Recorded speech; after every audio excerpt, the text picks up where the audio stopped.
senhora vai morrer, só tem 6 meses, começa logo a rezar, como todo dia, né? Passa um bocado de dívida que ninguém vai pagar, como tudo novo, deixa pra gente. É a maneira como você interage. Então o médico, quando ele escreve dessa forma, quando passa um remédio para você, às vezes só quem entende a letra era o farmacêutico, antigamente era assim. Hoje não, porque já vem tudo digitado, a gente consegue ler, né? Mas até o nome dos remédios é uma história de nome genérico, nome científico, aí o médico sabe, o farmacêutico sabe qual é a substância, qual é a droga, qual é o objetivo disso? É que a leitura seja compreendida por aquele profissional. Então é a opção, aí no caso, a opção A de amor.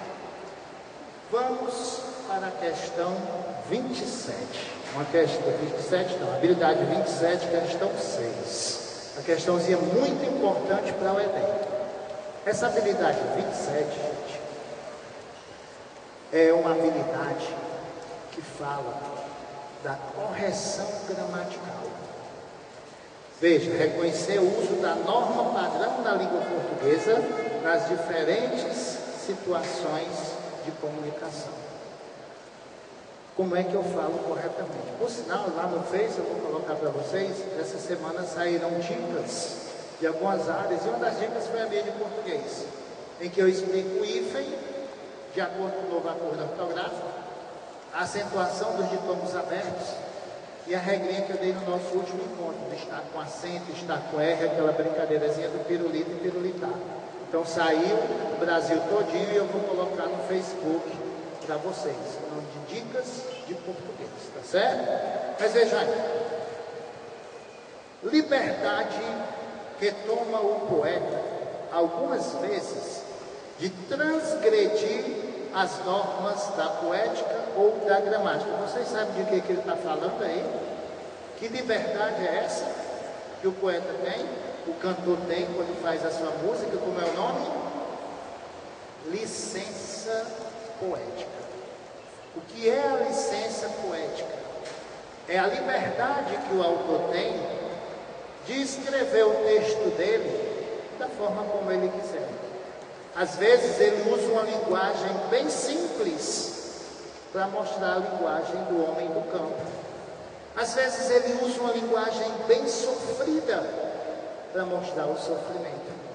Naquele romance Vidas Secas, de Graciliano Ramos, a linguagem é altamente seca. A linguagem é tão seca quanto o próprio tema do romance. Então veja que coisa linda na nossa literatura, né? É aquela história, por exemplo, que quando a gente está falando com emoção, quando a gente está conversando e está emocionado, muitas vezes a gente nem pensa nas palavras que está dizendo, porque essas palavras elas saem de dentro do coração. Que nós vimos a linguagem, lembram dos dois tipos de linguagem? A linguagem denotativa e a linguagem conotativa. O que é a linguagem denotativa? D de... Quem é que lembra? Dicionário. Linguagem denotativa é a linguagem que está lá no dicionário, é o sentido da palavra que está no dicionário. E a linguagem conotativa, que começa com o có, é có de coração. É a linguagem da emoção. É a linguagem figurada. E nunca mais você vai esquecer. Linguagem denotativa é a linguagem do dicionário. Linguagem conotativa é a linguagem do coração. É a linguagem da emoção. Bom, vai voltando aí para a nossa questãozinha. Ele diz o seguinte: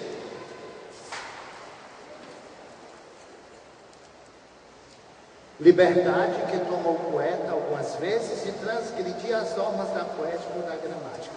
Como o próprio nome já diz, a licença poética, circulei a licença poética para você se lembrar disso no Enem, concede uma certa liberdade ao artista para que ele possa expressar toda a sua criatividade sem estar preso às regras gramaticais ou métricas. Tão bom que fosse assim no Enem, né? Que a gente pudesse expressar as nossas ideias sem se preocupar com isso, mas isso é só na licença poética. Quando o artista faz uso da licença poética, nós leitores podemos encontrar textos criativos nos quais o autor pode usar as palavras do seu jeito, sem seguir as regras. Aponte a alternativa. Cuidado, gente, eu já disse para vocês e vou repetir. 90% do acerto da questão do Enem está associado à leitura do enunciado da questão. A gente precisa ler direitinho o enunciado das questões. Então ele diz, aponte a alternativa cujos versos fazem uso de licença poética, mas veja o restante, por apresentarem estruturas que se desviam da norma gramatical de forma intencional. Circulem aí o intencional e vamos ver se vocês acertam essa questão. Um minutinho para vocês pensarem. Vamos ver se todos acertam, de forma intencional. Bem, vamos lá. Geralmente, o aluno fica em dúvida entre duas opções. Vamos ver se aconteceu essa dúvida com vocês. Olha aí. Qual é a dúvida? Qual é a opção? Olha aí, tá vendo? Eu conheço vocês, mas sei até qual é a dúvida. Veja bem. No item A ele diz: você vai chegar em casa. Eu quero abrir a porta. Vocês conhecem essa música? Aonde você mora? Aonde você foi morar? Aonde foi? Conhece? Essa música, se fosse de acordo com a linguagem formal, não seria chegar em casa, seria chegar a casa. E não é aonde você mora, é onde você mora. Professor, quando é que eu uso aonde? Aprenda. Eu uso aonde quando o verbo pede a preposição a. Por exemplo, quem vai a algum lugar. Por isso que eu canto aquela musiquinha, aonde a vaca vai, o boi vai atrás, aonde está certo. Por que é onde a vaca vai? Porque quem vai a algum lugar. Agora essa música aí, aonde você mora, aonde você foi morar, agora eu sei. Traga você de volta para mim, amor igual ao meu. Conhece essa música? Porque eu cantando é uma desgraça. Mas veja, aí no caso, quem mora em algum lugar. Quando o verbo pede em, eu uso onde. Quem estuda em algum lugar. Então como é que eu tenho que perguntar? Onde você estuda? Se alguém disser assim, aonde você estuda? Aí você diz, só no pensamento, bem longe da sua jaula. Bem longe da sua jaula, né? Aonde você estacionou o carro? Aí você pensa assim, atrás da carroça que você veio puxando. Olha, não é, só pensando. Não é aonde você estacionou o carro. Porque quem estaciona em algum lugar. Então é onde você estacionou o carro. Onde você estuda?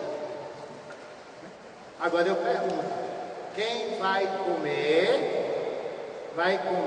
em algum lugar. Então como é que você pergunta?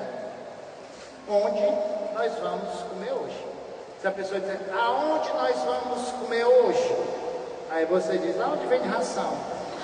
Você escolhe a marca, claro, né? Então cuidado, o onde e o aonde. Mas vocês acham que o cantor escreveu desse jeito de propósito?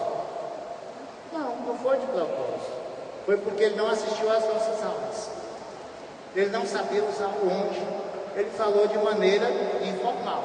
Então não é o item A. Vamos para o item B. Vou na capela rezar e agradecer a Deus. Ir na capela é ir para o rádio. É ir em cima da capela. A Vanderleia também não estudou na academia nem. Por isso que ela está cantando desse jeito. De uma linguagem informal. Mas isso aí não foi de propósito, não. Isso aí tem na Bíblia. Perdoai, Senhor, eles não sabem o que dizem. Foi sem querer. Tá certo? O item C. Veio os homens com as ferramentas e o dono mandou derrubar. Peguemos todas nossas coisas e fomos para o meio da rua apreciar a demolição. Foi aí, seu Lúcio, que o Mato trouxe o Jota, construímos a nossa maloca. Conhece a música? Saudosa maloca, Maloca querida, que de onde nós nascemos, dias felizes da nossa vida. É o mesmo autor daquela música que a gente canta nas rodas de samba e no churrasco. Quer ver como vocês conhecem? Não posso ficar nem mais um minuto com você, sinto muito amor, mas não pode ser. Moro em Jaçanã, se eu perder esse trem, que sai agora às 11 horas. Pronto, só amanhã de manhã. Se o cabo não soubesse português, como é que ele tinha feito essa outra música corretamente? Sem nenhum erro. Então foi de propósito. Ele quis mostrar a situação daquele povo sem condição financeira, que tinha suas casas destruídas, as malocas derrubadas, para que construíssem aqueles prédios imensos. Esse ginásio aqui, por exemplo. Olha o exemplo que ele veio agora, eu morei aqui perto na infância. Aqui tinha uma casa bem pobrezinha de uma senhora chamada Dona Lourdes. E esse ginásio, quando foi construído, também foi muito questionado. Por quê? Porque Fortaleza, talvez eu diga uma coisa que muitos de vocês não sabem. Eu dou aula de português, mas eu também sou formado em turismo e a gente estuda geografia e história. Eu fiz um bocado de faculdade. Vocês sabem que quando chove, essa região aqui da Araque do Graça fica alagada, não fica? Vocês sabem por quê? Porque isso aqui era o curso de um rio, que vai desaguar onde? No Riacho Pajeú, mas não é aquele da música do Fagner, não. Riacho do navio, corre pro São Francisco, Rio Pajeú, não tem? Não é aquela música ali não, ali é outra. Esse Riacho Pajeú daqui, ele desagua onde? Lá perto do Marina Park Hotel. Por isso que alaga na Praça dos Leões, ali perto da agência Sena da Caixa Econômica, no Zerrolim, naquele tempo. Era o curso do rio que o homem acimentou. Agora me responda uma coisa. Como é que num lugar como Fortaleza, no Nordeste, em que nós temos seca, falta de água, o homem mata um rio no centro da cidade? E vocês sabem onde era a nascente desse rio? Aqui de baixo. Construíram um ginásio coberto de Paulo Salazar em cima da nascente de um rio. Já pensou que desgraça? É por isso que hoje no Enem eles cobram e a gente estuda tanto a questão da sustentabilidade. A preservação do meio ambiente. Hoje nós estamos assistindo a aula e também serviu para alguma coisa. Num lugar que era uma fonte de água natural. Gente, eu estudei no colégio cearense, do Sagrado Coração, mais em cima. Os pais, quando iam buscar a gente no colégio, levavam garrafões para encher de água, porque ali no colégio cearense nós temos fonte de água mineral. Tanto é que no bebedouro para os alunos existia um que era com água mineral sem gás e outro com água mineral com gás, dentro da própria escola, sem gastar nada, a fonte natural. Né? Então a gente acaba destruindo, é por isso que a gente tem seca, desmatamento, tudo isso está ligado à sustentabilidade. Vocês estão vendo que aqui a gente aprende a tudo, né? Então vamos lá. Esse item C não foi de propósito. Aí no caso no item C foi de propósito, porque ele sabia escrever. Então foi intencional. É a opção que nós fazemos. Professor, eu fiquei com dúvida. A letra está bonitinha, né? Das lembranças que eu trago na vida, você é a saudade que eu gosto de ter. Só assim sinto você bem perto de mim outra vez. Tranquilo. O problema na opção é, vamos ver aí. Sou fio das matas, cantor da mão grossa, trabalho na roça de inverno e de estio. A minha chupana é tapada de barro, só fumo cigarro de paia de mil. Patativa do açaí.